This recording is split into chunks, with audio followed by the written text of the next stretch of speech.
This is Don't Get Me Started. This is a conversation about advertising. And here is your host, freelance creative director and creative circus department head, Dan Balser. Yes, welcome back to another episode of the podcast. As you saw, this is Katy Hornaday's second visit to the podcast, and it's Katy Beansmith's first flight on this little smelly airplane of a library.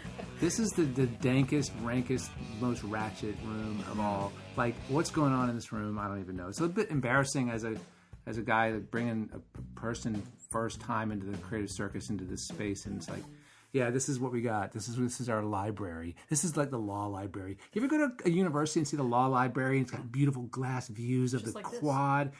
Yeah, and like elevators and snack bar and everything's like, the lighting's beautiful. Half the lights in this room are broken. And that was mood. Yeah, it's mood, unintentional mood. So, sometimes I prepare for these things and sometimes I don't. And I haven't really thought about what we're going to do because Katy was on here before. I don't want this to be about Katy Hornaday. It's going to be a KD thing, but I think, how about this, guys? So, first of all, if you haven't done your homework and don't know who we're talking to, Katy Hornaday is the executive vice president, or an executive vice president, and executive creative director at Barkley in Kansas City. She has worked at Mullen and Crispin, Porter, and Boguski, but she's been at Barkley for how many years? 6 years? 6 years. And went to Creative Circus and went to University of Missouri. Katy Beansmith has worked, it's not on your LinkedIn, so I'm not going to even mention it unless you want to mention where you were before Barkley, but she's the Experience design director at Barkley, and she's been there for coming in initial approach to 5 years, so a little over 4.5 years, and has worked. I didn't realize this until you said it in the forum. You had worked in the museum world and small places, big places, and now have kind of found your place. Graduated from North Carolina State with a master's of graphic design after an undergrad degree at UNC Chapel Hill, which is interesting. So, how about this? Welcome. First of all, welcome. Thanks, Dan. Hi. Welcome to this awkwardness. Thanks. It's happy to be here in the law library. And welcome back to Katy Hornaday. It's good to see you guys. And it was fun to catch up with you last night and to start talking. And I think, what do you guys think of this? So since I haven't discussed this because they just came out of forum, how about we go over these advice points? You guys want to talk about things like what students should be looking for and doing? Before we get to that, this is a very difficult thing. You don't have to answer it directly, but do you feel like, one of the questions I was going to ask you guys when you were standing there is, how does your experience or the culture or the opportunity or your day-to-day life differ now versus the other experiences you have? How do you compare and contrast the different jobs that you've had that have led you to this? And Katy with a D, I think you said something really interesting about how early in the career you're kind of trying on different things. Mm-hmm. What did you learn that you didn't like without naming names? And what did you learn that you were trying to seek more of starting off as a young designer? I think one thing that I've come to, when I worked as an in-house designer in the museum setting, I liked the content that you got to deal with there in the kind of cultural sector. There's always the always on kind of master brand of the museum, but with the exhibition cadence, you have to learn about those artists and the art. So there's always the content's always changing, and there was an expectation to kind of always be learning and always kind of creating new expertise. You like that? I like that a lot. And then when I get itchy at a place, it's usually because the kinds of there becomes like a monotony to the work, and that I really mean just kind of the kinds of questions that are asked or the kinds of projects that I'm making. If I look up and I've just been making websites for a couple of years, or I get a brand challenge or a brief, and it starts to sound like the one that I got 6 months ago. Right. Then that's when I start getting a little itchy. Yeah. All right. So you, this is not a disrespectful question. Hope you take it the right way. Are you a nerd? Oh yeah. You like data? What do you mean by data? So you like to kind of. Question all right, this is the nerd part. This is the nerd part that I'm saying this. It sounds like it's a bad answer, but to me, I feel like this goes a little bit to the question that was asking for them, where students are asking what they're supposed to do. Yeah. And I kind of feel like the successful ones, and I'm lumping you in this category, are the ones that are nerdy on the front end of the project. Mm-hmm. Are the ones that want to learn everything they can about, in this instance, the artist or the problem that you had. Yeah. So how did you find design as a person who's kind of curious for information and does a question make sense? Do you know what I'm saying? Yeah, I mean, I can't remember when I first heard this, but somebody told me that the design profession is a great line of work for somebody who's intellectually promiscuous. That's really cool. And that certainly feels right. I mean, I don't know another way to do it. As soon as you kind of say that you that design lives in a context, that you have a concern for the end user, for where things go to live in culture and in the world, then the measure is no longer like, is it cool? Do I like it? Does it meet my personal taste? I have to do that kind of design requires research. So you have to go out and immerse yourself in your audience and the setting and the context in which your work will live. You like that part of it? I do. I just don't know how to do the rest of it without it. Katie, do you like that part of it? Is that a thing that you... I love that part of it. Right. Well, and I think that's why I like Barkley so much, is because all of our rules are so ill-defined. So like, cool. like in a good way, and sometimes it can feel like chaos if you don't like love that piece of it. But I think that's what makes it tick, is that everybody's role. I mean, like you could watch us in a room and you wouldn't know who was the head of creative, who was the head of experience design, who was the head of strategy, and who was the account person many times. Does it feel like at Barkley that you are more involved in the process as an entire process than at your past agencies? Meaning, like sometimes we just handed a brief or handed this, here's the problem, solve this. Do you feel like you're more invested in it from the beginning in this setup? I think that's a hard question to answer because I've been at different levels of my career at different agencies. Right. So I don't have an apples to apples, but I do know like we really pride ourselves on, from every single level, like strategy and account and creative all sort of operating as a unit. So there should never be a brief that comes across your desk, even if you're a junior copywriter, that if you out and out disagree with it, that you can't have a conversation with your strategist and collectively come to a better solution. And the same goes for strategy, to be able to feel like they can comment on the creative and everybody be heard and everybody sort of feel like at the end of the day, the product that they put out, they all had something to do with the whole time. This came up in class the other day about sort of what's important at the first job. What do you feel like, knowing what you know now, would you have advised yourself to try to look for in the first job? Like, I know this is because you're talking about perspective changing. Can you put yourself back in that junior seat and think like, it would be nice if I had known this, to sort of ask for that or look for that in your first job? Does that make sense? I kind of feel like by sheer dumb luck, I ended up with a really great first job. I didn't know I was looking for it, but so I was at Crispin.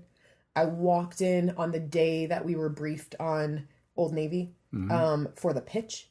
So day one of my career started with a brand from the beginning, and I got to be part of that for over 2 years. And so like I got to see how you pitch. I got to see how you build a brand. I got the like fundamental building blocks of every kind of production that you would need. That's really rare. And that's what I tell juniors a lot, is even if you don't have that exact scenario, grab onto any production experience, any experience that's in the real world that you didn't have when you were in school, because it all becomes super valuable. No matter what quality of work or what the idea is, like all of that teaches you something. Yeah. That's really cool. That's really lucky. I think that reminds me of it. This is a sports analogy. Chipper Jones, I think, played in the World Series his rookie year. It's like you don't realize how lucky that you are to have that opportunity as a young creative. Totally. So some of the stuff you talked about in Forum that was advice for young students. And first question that I had based on you giving advice for young people is, do you often look at portfolios? And if so, how do you look at them? Like, do you go through every piece? Do you start at the upper left corner? And what are you looking for? What's your sort of immediate sort of litmus test light switch to want to follow up on a conversation with that person when you're looking at portfolios? Do you look at books, KD? I do, yeah. I mean, especially if they're just coming out of school, I'm looking more for breadth and depth, and more for concepts and execution. So you're looking for breadth and execution more than like depth into one project. More. Well, I range. guess when I say range, in terms of like, can they think, especially for designers, young designers, can they think equally well about something that's interactive, something that's print, something that's at the scale of the built environment. I think there will be time for later in your career to specialize, but I'm looking for curious generalists out of school and people that are able to demonstrate great thinking, if not and an ability to think through making. That's really interesting. I think we hear that, and we hear at least half as many people saying that they like concentration, like they like the idea to do the kind of work you want. Don't show a range, because the odds are, when you show a range, there's a risk that someone's going to pick that one thing that you're putting in there to show your range that maybe not be the kind of work you want to do. Well, hopefully you like it, but it may not be the work that you want to do. So how do you look at do you go through the whole book? Do you how much time do you spend? Do you roll up your sleeves and say, let's look at this person, or is it sort of in and out really quick? How does that? And I'm just curious, and I ask people this question a lot, just to give students that sort of illuminate the reality that people don't want to look at every single thing that they've thought of and put in their book necessarily.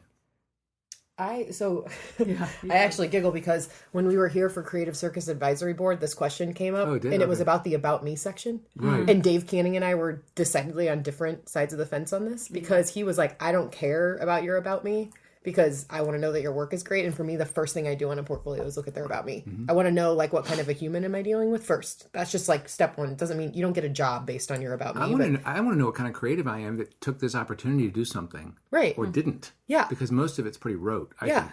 And for some reason, I like to know that. So step one is I sort of read the About Me. Step two, I actually think my process is I will go through a book, and I will go through a book until I find something I love. And then if I can find one more thing I love behind it, I'm done looking at that book. If I've gone through too many pieces and I haven't found anything I love, I stop looking. Mm-hmm. So it's there's not an exact science to it, but I'll give a person maybe 2 or 3 pieces. But if I get to the bottom of that second thing and I haven't found something, I'm like, yes. What's your unit of measure for love? What makes you love something? It's got to be just an awesome idea. I'm I gotta want that idea. I don't know. It's that punch in the gut. Right. Yes, you thought of that. You're thinking like that. That's cool. Exciting. And I would want to hear you do more of that. Yeah. And sometimes that's a headline. Sometimes that's a totally weird idea. It doesn't have a specific way that it comes to be, but it's got to be great. That's really interesting. You find one and then look for a second one to make sure it wasn't an anomaly or someone else, a partner or someone else gave them the idea for consistency. Mm-hmm. Second advice was above all, be a problem solver. Above all, be a problem solver. Can that show itself in a portfolio outside of marketing solutions? I mean, is there a way to demonstrate that you're a smart problem solver? You know what? I think that is the attitude you have to walk into your first job with. I don't think you can show it in a book. I mean, maybe you can sort of at the rudimentary level, even the way that you got to an idea, you may have solved a problem. But I think that if you're a great problem solver, that shows up in the way that you are in a room, the way that you take feedback, the way that you take changes, the way that you sort of carry yourself. And I think those are the things that's not really about how you got your first job, but it's about how you got your second one, or how you get promoted, how you get better opportunities. So much of that has to do with just the way that you approach everything that gets thrown to you. Right. You said something in forum that was God, I wish I had heard that and understood that when I started my career, which is that things are going to come at you and you need to think of those as sort of an exciting challenge versus just a sabotage impediment to your brilliance. It's no, that's the job now. That's the new problem to solve is how can I make them see this way, or how can we make this work by tomorrow, or whatever it is. And that, I'm cynical enough to think that I think that's probably sort of, sometimes that's your own wiring, and knowing that that's going to set you off, and you've got that strike against you to figure out how you can adjust the way you approach your mentality to see those problems as potential opportunities. And it doesn't feel like an opportunity for an hour or 7. It doesn't feel like an opportunity. No. But you have to somehow take that energy and turn it. Well, and man, I feel like one overriding thing that I've seen at every agency I've been at is just this penchant for wanting to bitch about problems and spend so much time complaining about the problem when you could be solving it in half the time. Right. And I think that if we are really note that as a characteristic, and if you go I want to bitch about this, but I could bitch about it for the next 30 minutes, or I could spend 30 minutes solving it as if looking at it as a problem as opposed to just another hurdle. we'd have so much more time on our hands to do even more work. I'm familiar with it, but sitting here sort of detached from this example is sort of like when you're just complaining about something that's not going to change. I mean, right. Like, this is you're yelling at the weather or a referee that made the call. Right. It's like the play's gone on. You've got another minute now to figure it out. Yeah. You got to find a way in. Yeah. I mean, at some point, like, right. If you just only see the wall, you got to find a way around. Yeah. I'm going to jump around to these advice pieces because this one gets me at my place in life. And Katy Hornaday, you've got to have some of this too, which is numbers 4 and 5 were expand your inspiration and stay curious. Okay. Yeah. So you've got at least 2 kids and you've got a whole department of adult children and you've got clients and you have a commute and you have a family and you're tired and you've got more than the average amount of energy in life, but it's just how do you stay like curious enough to read and see things and all that? Like, what do you technically, literally, like, how do you scratch that itch? How do you keep inspired? So I had to work really hard at it. And I don't think until I had a department of 60 people looking at me did I like take it seriously that I needed to get really, really good at it, because like part of my job is to inspire them, and I can't inspire them if I haven't like been filled up in some other way. So like really functionally, like my assistant holds half days every week for me to just go like heads down into books that I've grabbed, listen to podcasts, read magazines. I also try, Katy talked about sort of finding inspiration outside of your like core competency. Well, I was a writer, so like I never really knew a ton about design, so I've tried really hard to subscribe to design emails that I get on a regular basis, or even just subscribe to weird newsletters that just kind of give me exposure to stuff. Like Lost at E minor, you've seen that one? No. It's just this weird Well, inspirational now it sounds like I have a new one too. Yeah, it's just weird stuff that's out there. Well, and then I also sort of like Jedi mind tricked my entire department into helping inspire me too. I started this thing like a year and a half ago where I required every single one of them to send a piece of inspiration to the entire department by the end of like 4 months. Nice. And they haven't figured out that it's been a year and a half and they continue to use the same email thread.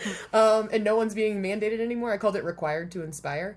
And they all continue to keep fueling everybody with just sort of these ideas. I think quarters at school should do that, because I started off my first teams class talking about how we all live in these echo chambers and we kind of are fed stuff that algorithms think we're going to be interested in, and that's not good for the average person. But for a creative, it's really lethal, bad. really, really bad.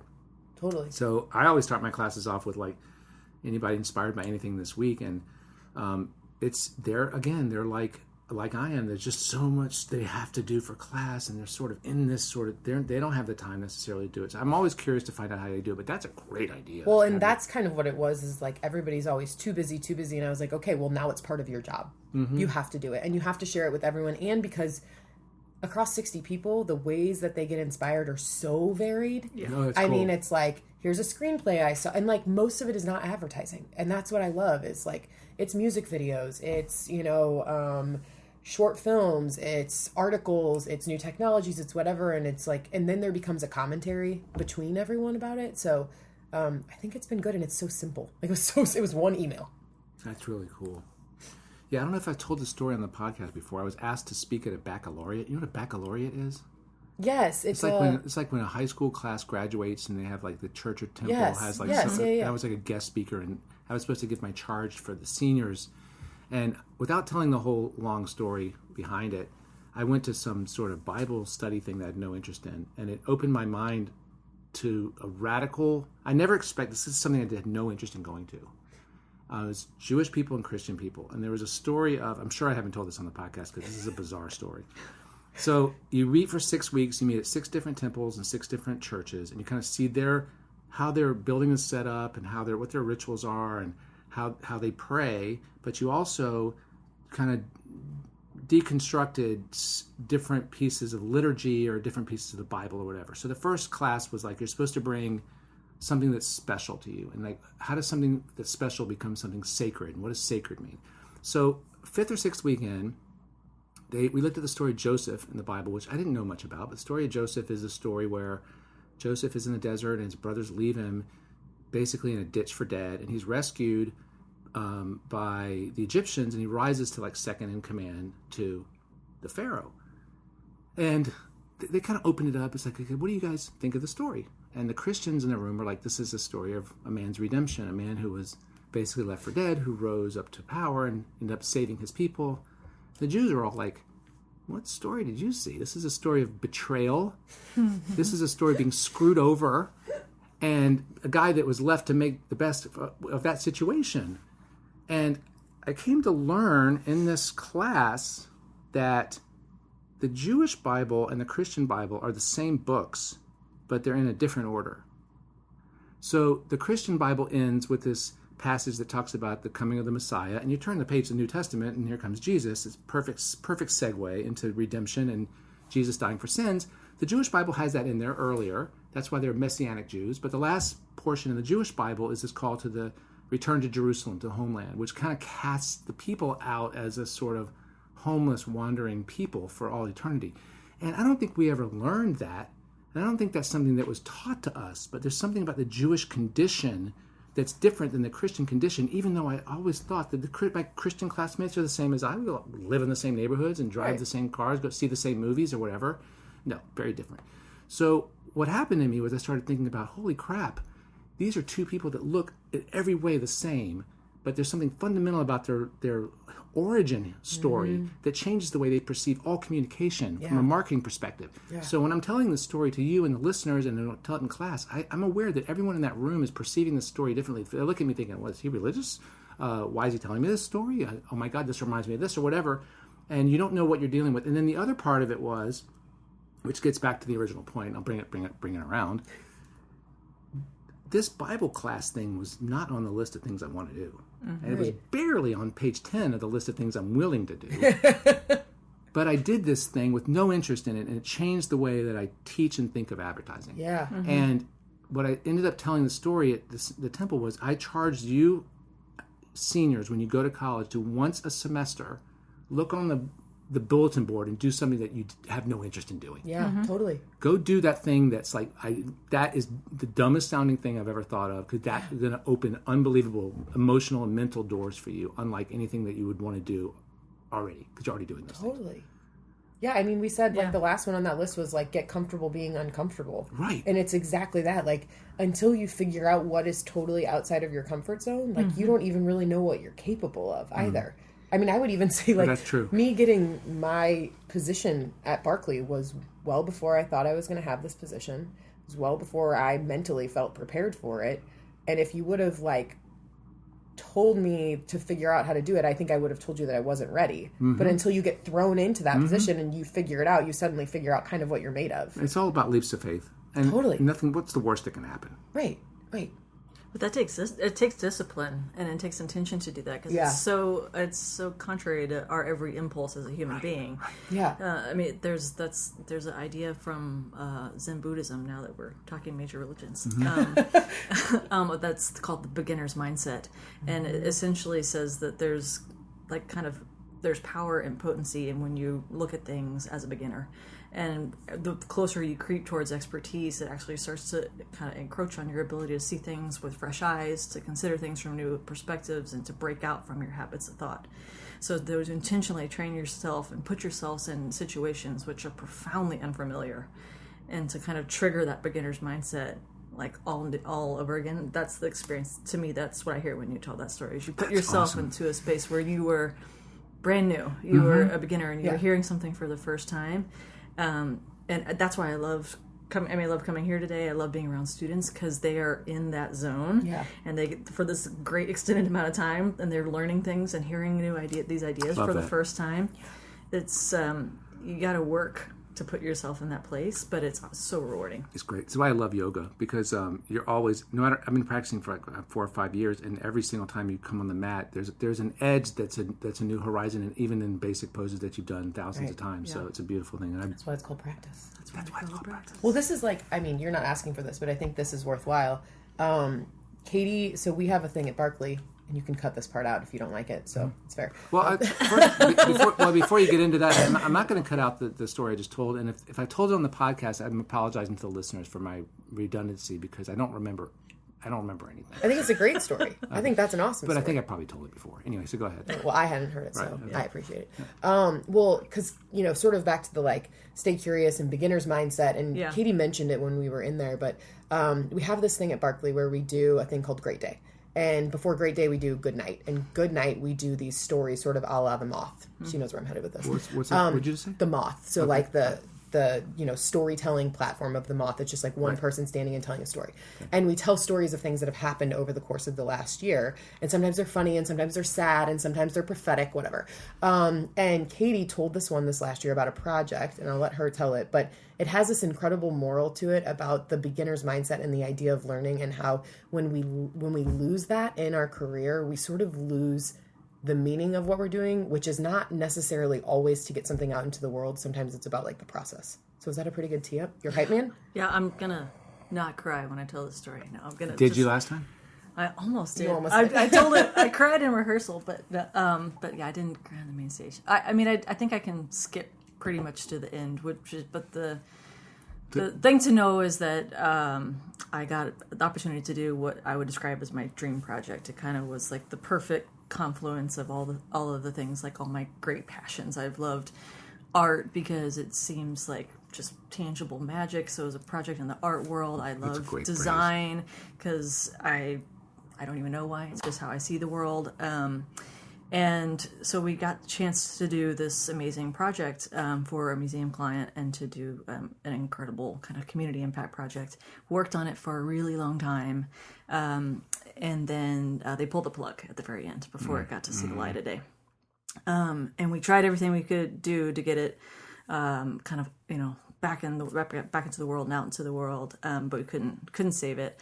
And I was just crushed because I've been working on this for so long, and I just really wanted it to live. And I was crushed for a long time. I stayed in a very cranky, disappointed place for quite a while. Sure. But when I kind of came out of it, what I realized was that I'd been doing my dream project for 18 months. I was doing it, but I lost sight of kind of the joy in the making, and I got too focused on the finish line. Mm-hmm. And as a student, I was in grad school when, it wasn't ever about, launch or getting something to finish, it just went home and thought my thoughts and made things so I can bring them into the room and put them up in front of my friends and talk critically about them and go home and make again. And it was the best. And I felt... I think that's why I have this job. Yeah, it's the best. It's the very best. And what I felt like I left with was not a body of work. It was a way of working. And that felt like a superpower. And then somewhere, and I don't even think it was on that project, but just somewhere along the line, there was this slow creep of just a loss of the joy of the making. And I kind of allowed myself to get crushed by what I hadn't made. Yeah, but this part of the joy of the moment, this is very Zen, by the way, very Buddhist, to be, no, I mean in a really literal way, that about being in the moment and understanding the basic tenet of Zen Buddhism is that the only thing that exists is the present. Right. There's no past and there is no future. And the thing that people don't realize is that this is an active effort. Oh yeah, it's real work. This is work. Yeah. This is what the millennials will call adulting. Adulting, they think adulting means paying your bills. No, adulting means grabbing this moment and not really having these expectations and these disappointments that are all obsessions with non-existent elements in time, like future and past. I mean, are you looking at me like, am I right or am I wrong? No, yeah, that's it. I mean, it's absolutely about being in the moment and in the work, and being so present in the doing that it barely matters what gets done. There's no way anybody would blame you for being in a miserable place afterwards, though. It's a very normal reaction that needs to be looked at, illuminated, and eliminated. Yeah. But, I kind of robbed myself of those 18 months.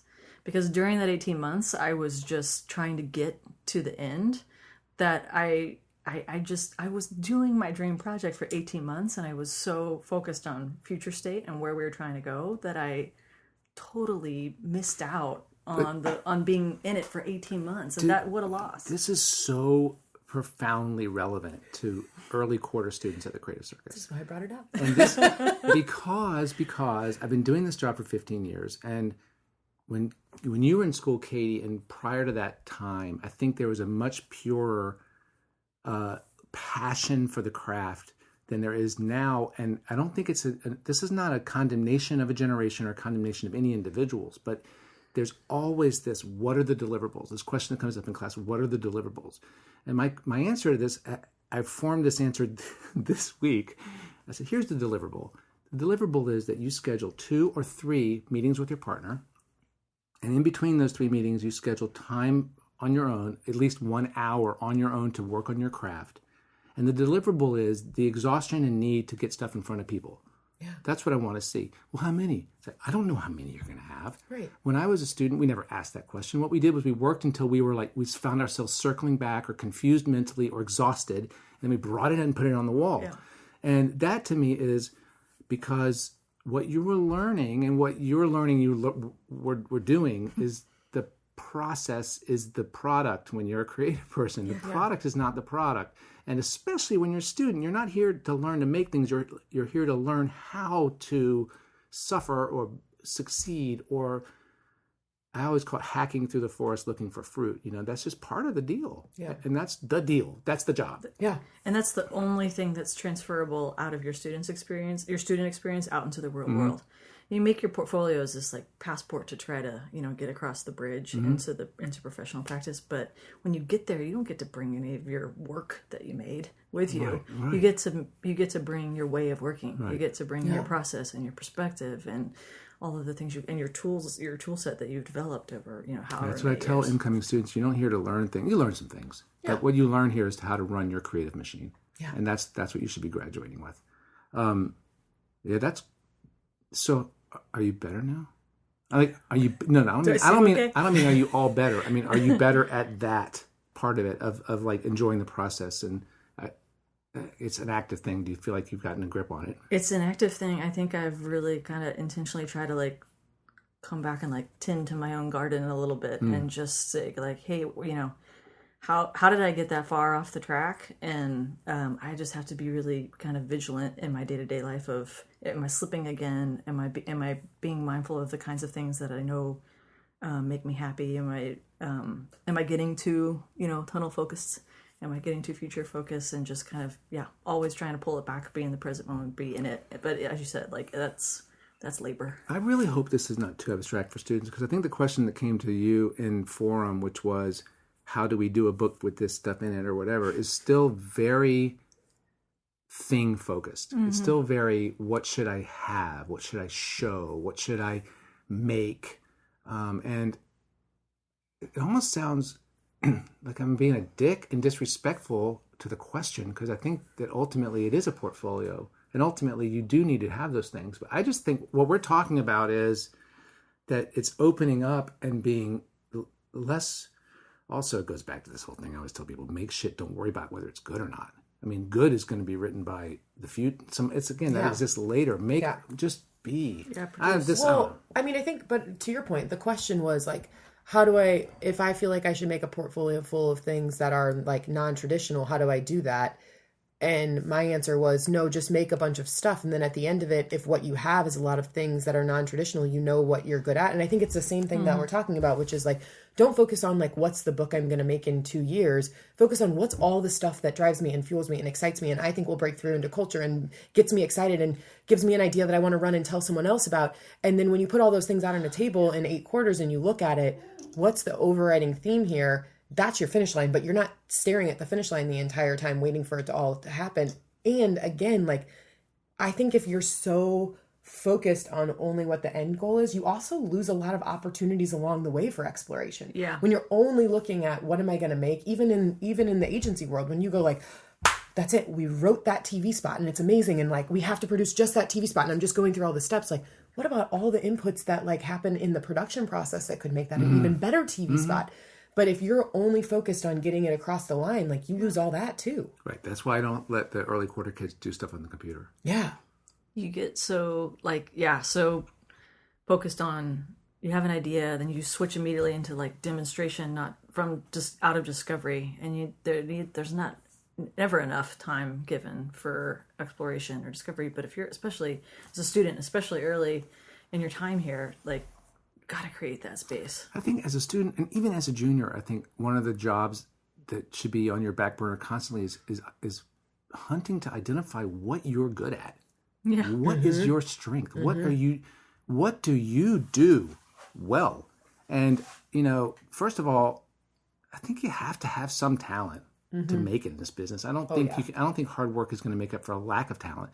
So even if it's just like one piece of bread left in the pantry, that's your bit of talent. What is that thing that you do? And I hate the phrase, but lean into that, make things off of that thing, and be honest about it. Don't try to emulate and copy, and don't try to kowtow or cave to partners necessarily, or figure out if a partner says something that doesn't make sense to you. How can you apply what you like to do to make that happen? And I don't know. You can tell I get emotional about this because I kind of feel like there's a mentality of like that the school is going to tell you exactly what needs to be made. Yeah.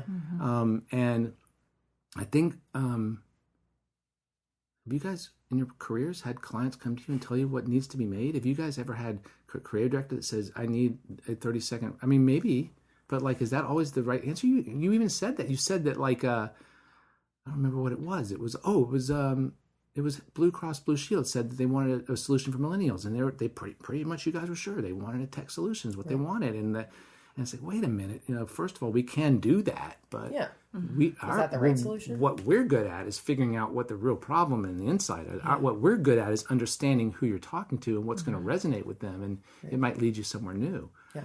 So, all right, I've talked too much. I think I've talked too much on this podcast. Listeners, I'm sorry. I apologize. I got a review that said that I shouldn't talk about it. It basically said I talk too much. Isn't that the gig? You're hosting a podcast. I think that's like the gig. It's 100% free of charge as well. I've not really asked a lot of the listeners, so you guys can bail whenever you feel like it. Hey, look, let me know. Send me an email. If you think I'm not adding to the conversations, I can adjust. I'm flexible. danspodcast@mac.com. It's my email. I'll read it. What's the last thing professionally or in culture that surprised you? What's the last thing at work that surprised you? I'd love that answer, but if you can't find it, what has surprised you? It's that Banksy painting. I know everybody's talking about it now. Now it's like lame, but I sent a text to our chief idea officer when it came out, and I said, I just love that he, and our chief idea officer corrected me and said, could be a she, that they know their brand so well and continue to surprise us, but in new ways. But every time it's new and it's unexpected, it also goes like, adds up. Yep. For the listener who doesn't know, it sold at auction for $1.6 million. And the second that the gavel went down, the piece of art self-destructed by shredding itself live. Just went right through a shredder into little strips. And just for an artist that has like prided theirself, now I can't help but avoid the pronoun, on being so subversive, I never run out of ideas. It's amazing. That's great. I think the thing, like everything I ate, listened to, watched, everything this year, the thing that I can't stop thinking about is Hannah Gadsby's Nanette. I can't even really call it a stand-up special, but that's what Netflix calls it. It's on Netflix right now. It's an hour-long one-woman set that she did, and it starts as comedy, but it is man, I'm at a total loss of even how to describe it. You see the Dave Chappelle one? Yes. Yeah. That's really great. I only watched the first half. I gotta watch it. I also love that I picked the thing that like everyone already knows about, and you picked the thing that like no one's ever heard of, which makes you cooler than me, and I'm okay with that. Like that's like part of our thing. That's not it. Right. You open a door that's already opened. It's kind of it's had a moment. It's a thing. Nana Gadsby's. The woman's name is Hannah Gadsby. Hannah Gadsby. Special is called Nanette, and. The range of emotions, it is at times it is so raw and so heartbreaking. Other times you are like laughing. That's awesome. And if you can swing back and forth to making me fully enraged, fully heartbroken, and then like laughing and I'm crying for all of those reasons in 1 hour, like that's masterful. Awesome. Win-win-win. That's awesome. All right, so I know we have stuff to do. I want to thank you guys for talking very much. I want to ask you each one final question. Okay, so think about this one. What personal trait of yours do you think has served you best so far in your career? What is it about you that has been your sword or armor?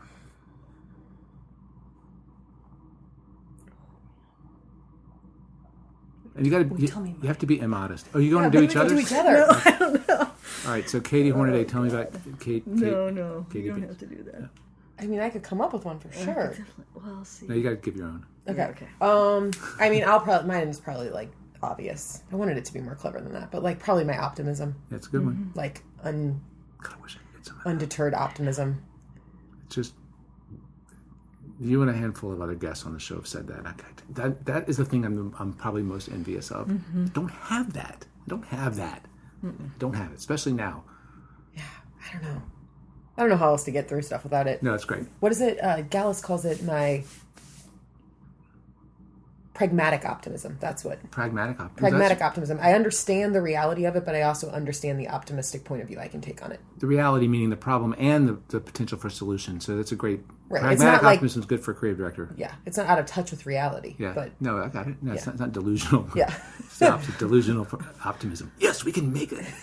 That's actually one of the mantras of Crispin. We can make is delusional optimism. Yeah, we can make a Really? It's kind of great. Put a 6-story swimming pool in at Barkley. What? Let's. It's an ice skating rink in the wintertime. All right. I know. I am jealous of that, though, too. It's not my natural posture. I wish I had a little more. I'll say my curiosity. Yeah, That's what I was going to say for you. Really? Yes. Okay. Then it might be true. nice. Yeah, I mean, I kind of start from a place of like, I assume there's something interesting here.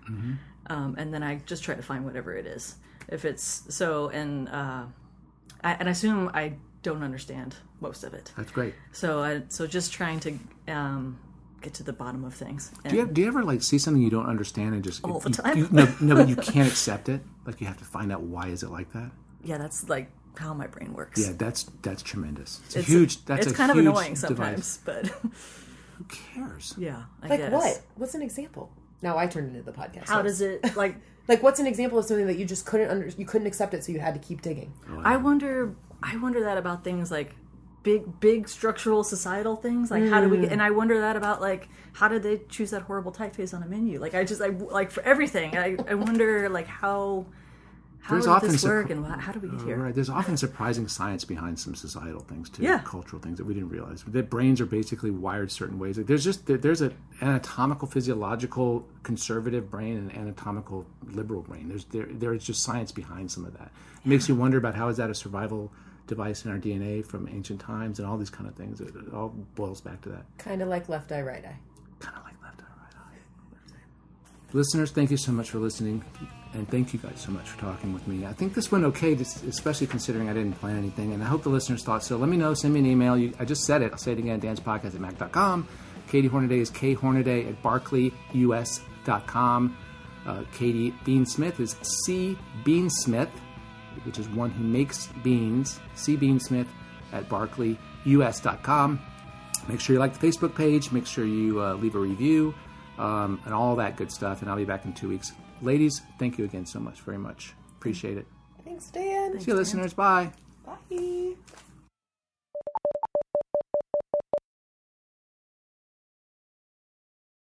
That was so fun. Law library out. I like that you two. That was awesome.